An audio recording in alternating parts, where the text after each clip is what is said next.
এখানে আছে শীতল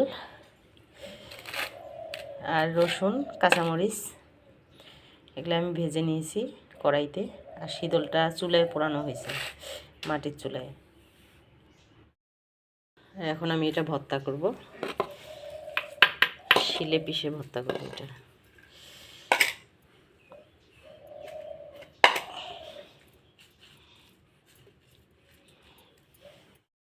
আমার শীতল ভর্তা হয়ে গেছে। তো অনেকে এইভাবেই খায়, এই অবস্থাতেই খাওয়া যায়, কিন্তু আমি আর একটু সরিষার তেল দিয়ে কড়াইতে জাল দিব চুলায়, এরপরে এটাকে খাওয়া হবে। এটা বেটে নেওয়া শীতলটা, যেটা বাটনায় বেটে নিলাম ভর্তা, ভর্তাটাতে এখন আমি একটু সরিষার তেল দিয়ে যে কড়াইতে বসাই দিলাম।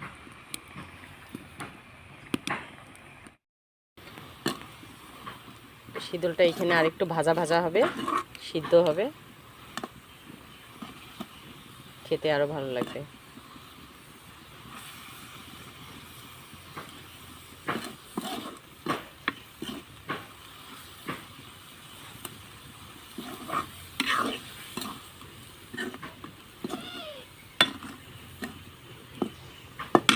ছড়িয়ে তো লাগবে না, একটু নেভা চুলায় এটা বসায় রাখবো।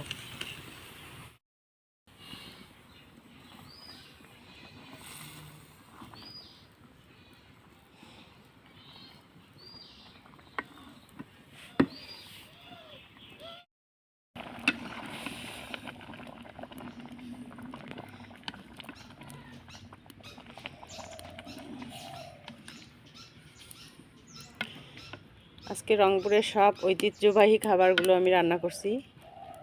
শীতল ভর্তা, তারপরে হচ্ছে পেলকা, এখানে পেলকাতে আছে কচু পাতা আর সজনে পাতা, পুঁই শাক,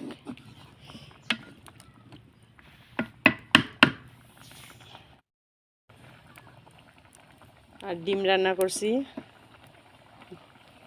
মুরগির ডিম, আর হচ্ছে পাতাকপি ভাজা। তো এই হলো আজকে সকালের রেসিপি, পেলকা, শীতল ভর্তা, পাতাকপি ভাজা আর ডিম।